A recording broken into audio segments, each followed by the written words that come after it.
Le 12 août 2013 dernier, Albert Ladouceur apprenait de terribles nouvelles. Cancer du pancréas. Toutefois, il s'est relevé les manches, déjoué par le cancer. Voici un livre rempli d'espoir. MaximumSport.tv était présent au lancement officiel.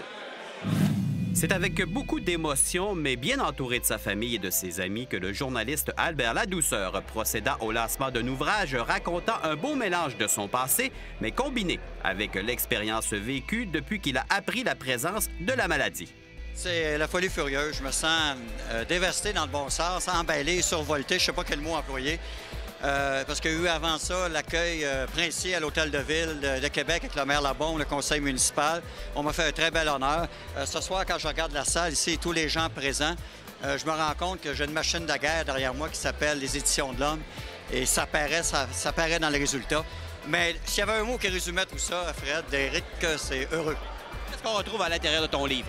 Mais en fait, c'est, je te dirais, grosso modo, 1 à 5, le cancer et ma carrière, en résumé. Et de 6 à 11, c'est vraiment le combat contre le cancer, là, ce qu'on sent, ce qu'on vit, etc. Sur place, des dizaines et des dizaines de personnes voulant soutenir l'auteur, mais aussi prendre le temps de discuter amicalement. Des collègues ayant côtoyé Albert lors des années des Nordiques racontent comment ils ont su la mauvaise nouvelle. J'arrivais de vacances aux États-Unis et puis je roulais vers Montréal. Le téléphone sonne dans la voiture et puis Albert me demande qu'est-ce que je faisais. Je dis, écoute, je retourne à la maison. Et il dit, viens-tu à Québec bientôt? J'ai dit, je pense pas. Fait qu'il dit, rappelle-moi quand tu seras rendu à Montréal. Alors, rendu à la maison, je le rappelle le soir. Et c'est là qu'il m'annonce, il me dit, ma vie est finie. Là, ta vie est finie. C'est avec Albert, tu sais jamais trop, là, ta vie est finie. Mais tu sais, tu penses, première réaction, je sais pas, il se sépare. Et là, il part à pleurer, puis il me dit, j'ai un cancer du foie et du pancréas. Et j'en ai pour 3 à 6 mois à vivre. J'ai appris ça, je pense, la journée où Albert l'a appris au mois d'août. On s'était vu quelques jours auparavant. Albert était en vacances et je savais qu'il y avait un rendez-vous chez le médecin. Et il mentionnait, Carl, toi, tu as déjà eu des pierres sous les reins. Tu as mal dans le dos, c'est comment? Oui, c'est ça. Ah, ça ressemble à ça. C'est peut-être ça. J'ai des pierres sur les reins. Je vais voir, le médecin va confirmer. Et finalement, la journée même, j'ai parlé à Albert à un téléphone assez dramatique d'Albert en disant la première parole qu'il me dit, je suis fini. Je dis non, niaise-moi pas, là. Tu sais, Albert, des fois, il fait des blagues, hein? C'était un bon blagueur, hein? Il dit je suis fini. Ouais.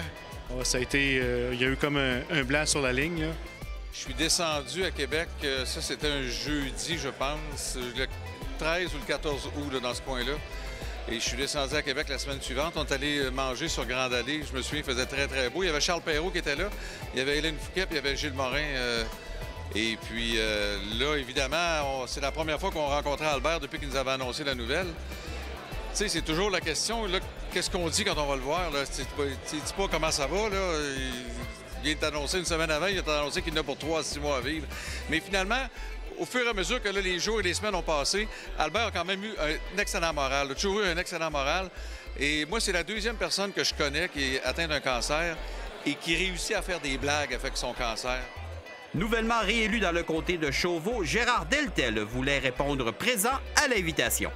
D'abord, Albert, évidemment, ça a été un collègue pendant 20 ans. Quand j'ai été journaliste, Albert était journaliste au sport. Alors, évidemment, je le lisais. Puis, je ne veux pas le vieillir. Mais c'est sûr que quand j'étais tout jeune, je lisais Albert Ladouceur. Alors, je ne veux pas le vieillir, Albert, mais quand je l'ai rencontré la première fois, puis il m'a dit « Ah, bonjour Gérard, ouais, que travaille TQS. » J'étais là, je dis « Mon Dieu, Albert Ladouceur me connaît. » Et c'est important d'être là aujourd'hui parce que le message que livre Albert, c'est un message qui nous touche tous. C'est le message de la survie, c'est le message du combat pour la vie, et ça nous touche tous. Il faut comprendre aussi qu'il n'y a personne qui est à l'abri d'une catastrophe de cette nature-là.